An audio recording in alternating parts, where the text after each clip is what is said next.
Here's Clark behind the back on Alman as she's going to get that. So we wish her well as Sykes as Clark got. Here's Clark from three. She's been trying to get that one all. Stephanie White was left searching for answers after another game where Caitlin Clark seemed to take hit after hit without getting the whistle she deserved. Throughout the matchup in Connecticut, Clark repeatedly absorbed contact, but the officials let much of it go, leaving both White and the Fever frustrated by the lack of calls. Clark, step back three. That one will go, and she's knocked down a pair. And after the final buzzer, she didn't hold anything back. She delivered the message directly to them, making her feelings clear right in front of everyone. The late game made no sense. It felt like Tyler wanted to assert himself into the game, and that was ridiculous. Just a week earlier, Brittany Griner got extremely physical with Caitlin Clark around the basket and faced little consequence from the officials. Yet despite all the contact and constant attention, Clark continues to respond the same way every time, by staying focused and doing what she does best. Attack between Clark and LeCon. And Clark hits a deep three! She keeps stepping onto the court and taking control against whoever lines up across from her. This time, it was the Toronto Tempo that felt the impact. Caitlin Clark finished with 21 points and 14 assists, recording another double-double and coming just one defensive rebound short of an even more remarkable stat line. Clark, low cross, behind the back, no look, Timpson with the finish! And what made it even more impressive was that her outside shot never fully got going. When the three-pointer isn't dropping, Caitlin Clark simply shifts gears and takes over as an elite floor general. Indiana rolled to a 113-91 victory over the Toronto Tempo, and there was plenty of help beside her. Sophie Cunningham erupted for 24 points, looking every bit like a rising co-star for the Fever as the game unfolded. Baseline, 2 seconds, 1 second, Cunningham hits it! Caitlin Clark delivered a performance that nobody saw coming, and that's what made it so impressive. The biggest surprise, her trademark three-point shot never really showed up. She finished just 1 for 8 from beyond the arc, a 12.5% clip. On most nights, that kind of shooting performance would dominate the conversation, but this game ended up telling a completely different story. They can get some good look. In-out dribble from Clark for the lay-in. Caitlin Clark never found her rhythm from long range against the Toronto team many expected her to light up, but that quickly became an afterthought because instead of relying on the three ball, she adjusted and picked apart the Toronto Tempo in every other way, completely controlling the game. Look at all the contact between Clark and LeCon. And Clark hits a deep three! 14 assists. 14. It was one of Caitlin Clark's most impressive playmaking displays of the entire 2026 season, and the Toronto Tempo simply had no answer for her court vision. Even with her own shot not falling consistently, she controlled the offense from start to finish. She pushed the pace and set up Kelsey Mitchell for easy transition buckets. She spotted Sophie Cunningham in the corner before the play even fully developed, delivering passes right on time, and she repeatedly connected with Aaliyah Boston in stride around the paint, placing the ball exactly where Boston could finish without breaking rhythm. Toronto had no way to slow down Clark's ability to create for everyone around her. Clark, low cross, behind the back, no look, Timpson with the finish!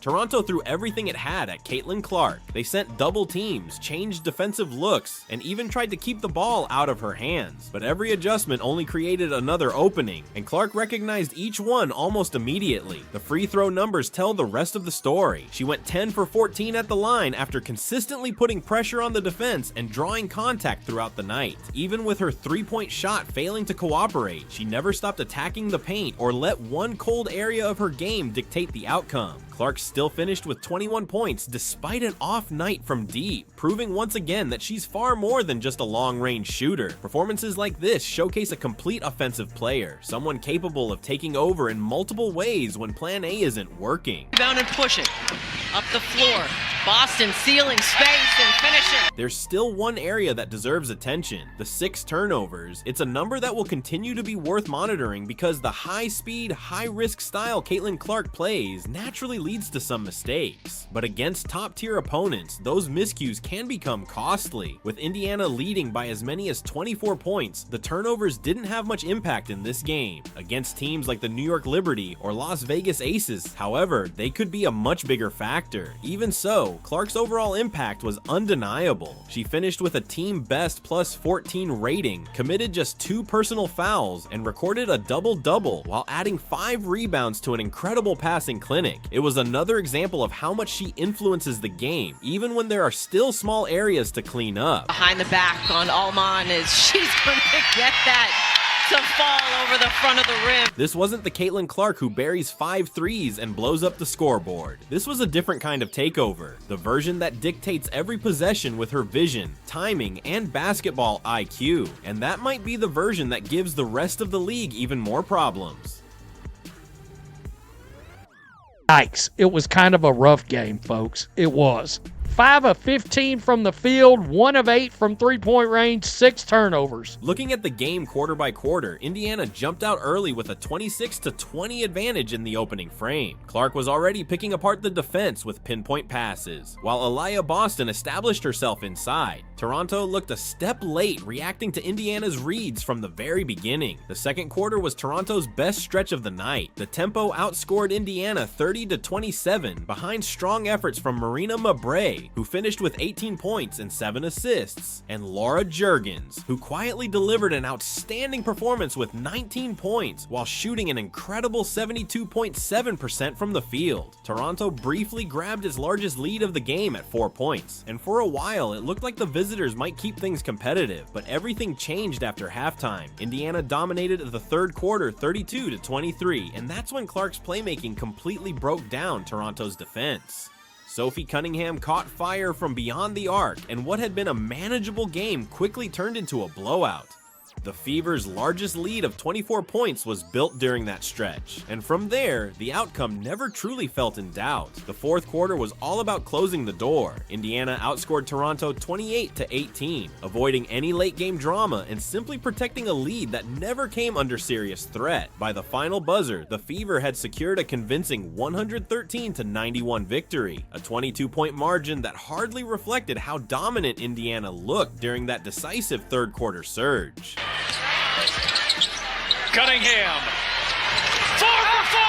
Sophie Cunningham stepped into the spotlight in a big way. She poured in 24 points while shooting 8 for 11 from the floor and an incredible 6 for 7 from beyond the arc, connecting on 85.7% of her threes. On a night when Caitlin Clark's outside shot wasn't cooperating, Cunningham's marksmanship provided the perfect counterpunch, giving Indiana an offensive combination that's incredibly difficult to defend. Her efficiency was off the charts, posting a true shooting percentage above 100%, a rare mark that reflects elite production from every area of the floor.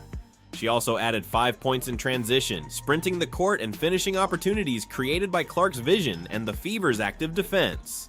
Cunningham finished with a game best plus 26, the highest plus minus of anyone on either team. And this wasn't simply a player catching fire for a few possessions. She thrived within the offensive rhythm Clark was orchestrating, receiving the ball in perfect spots and knocking down almost every quality look that came her way. Together, the two created the kind of balance that can make Indiana a nightmare to prepare for. Into the corner, Hines Allen, shot fake, Hines Allen drive, Cunningham, When Sophie Cunningham is knocking down catch-and-shoot opportunities at this level, Indiana's attack becomes much more than a show built around 1 or 2 stars. It transforms into the balanced, multi-dimensional offense the Fever are capable of having at their peak, with threats coming from all over the floor. Back to Mitchell. Mitchell probing.